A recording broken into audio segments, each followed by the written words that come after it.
Le 12h30, le rendez-vous du jour. Hier a démarré le Listen Festival, un festival de musique électronique. Alors il y aura des DJ, des concerts bien sûr, mais aussi des workshops et des conférences, et puis un magazine, une émission de radio et un vinyle.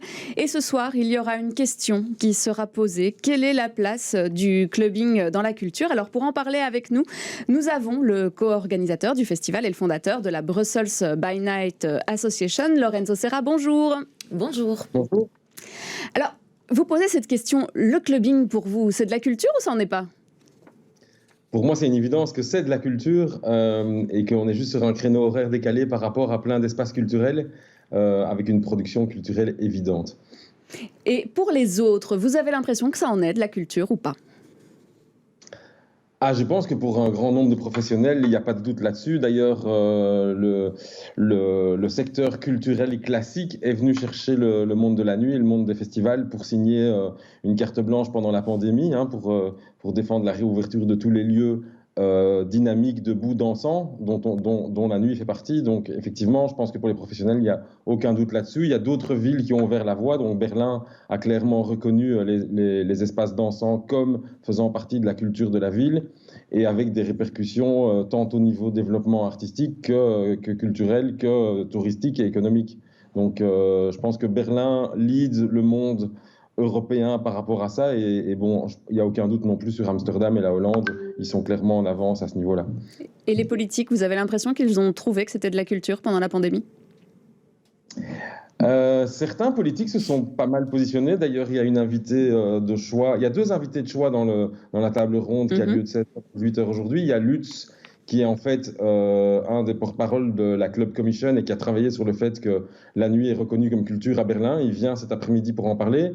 Et il y a Delphine Houba, qui est échevine de la culture de Mille Bruxelles, qui est présente aussi, plus 3 autres, dont le boss du Fuse et encore la directrice artistique du Verse et un universitaire qui fait des études à l'ULB qui vient.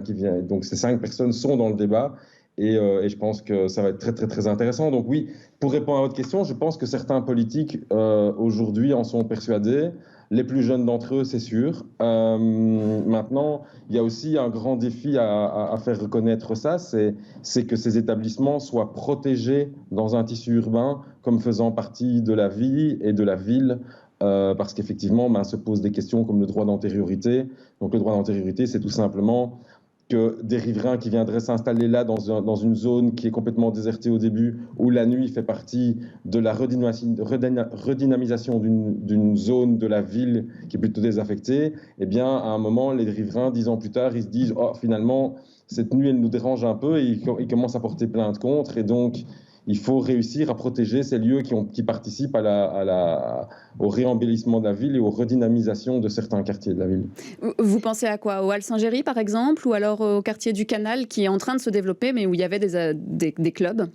Je pense à ça, je pense à certains clubs dont le Mirano, Madame Moustache, Spirito, qui sont très clairement, souvent, ont des problèmes avec le voisinage, et souvent un voisinage récent. Donc voilà, si on parle du Mirano, il n'y a aucun doute que cet établissement est là depuis le mois de mars 1981, ça fait 40 ans, et donc je pense que quelqu'un aujourd'hui ne peut pas venir y habiter, et on pense tous ça, et dire, en fait, ce Mirano, il nous dérange, donc je vais porter plainte, il faut le fermer. Non, cet établissement est là, il fait partie de la vie, il redynamise Saint-Josse depuis longtemps, c'est la vitrine de notre ville, ça a été une des vitrines de notre ville. Idem pour le Fuse, il est en plein tissu urbain, à côté du marché aux puces, il a énormément de problèmes avec certains voisins. Ce ne serait pas logique que le Fuse, qui est un porte-drapeau de la capitale, doive fermer parce que quelques personnes y arrivent et commencent à se plaindre du bruit et de l'activité humaine qui en découle évidemment.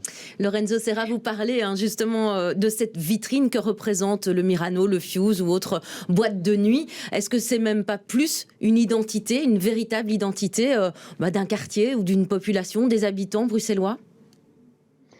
Alors là, oui, c'est une super question, et j'invite d'ailleurs toute personne qui pourrait le faire, parce que je l'ai fait, à visiter tous les lieux en une nuit. Vous allez, je l'ai fait, j'ai démarré un tour un jour à 22 heures et j'ai terminé à 6 heures du matin. J'ai fait 8 lieux en 8 heures, et effectivement, chaque lieu a son ADN, et quand vous prenez une photo de chaque lieu, vous avez une photo de Bruxelles, c'est-à-dire une ville diverse, avec tout plein de nationalités, où on parle plusieurs langues, avec des gens de toutes les races, de toutes les couleurs, de tous les genres. Et c'est extraordinaire, c'est tout à fait l'image de Bruxelles qui est, je pense que très peu de gens le savent, la deuxième ville au monde où il y a le plus de nationalités présentes. Et donc, effectivement, si vous faites un tour, Fuse, Myrano, Spirito, Bloody Louis, Cabane, Madame Moustache, vous allez avoir, clairement, les Jeux d'hiver, vous allez avoir une photo incroyable de Bruxelles, en fait. En une nuit, vous pouvez clairement vous rendre compte de à quoi ressemble la capitale. Oui, c'est ce que vous dites. Vous dites que l'électro, en fait, c'est le reflet de la société et que le monde de la nuit, c'est le reflet aussi de la société. Vous avez parlé de Berlin comme étant une ville, très night friendly, si je puis dire.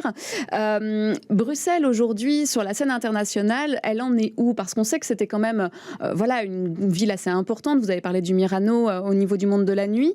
À un moment donné, pendant la pandémie, vous nous disiez que les gens, les DJ, les professionnels partaient vers d'autres pays pour exercer leur métier. Finalement, on en est où par rapport à ça?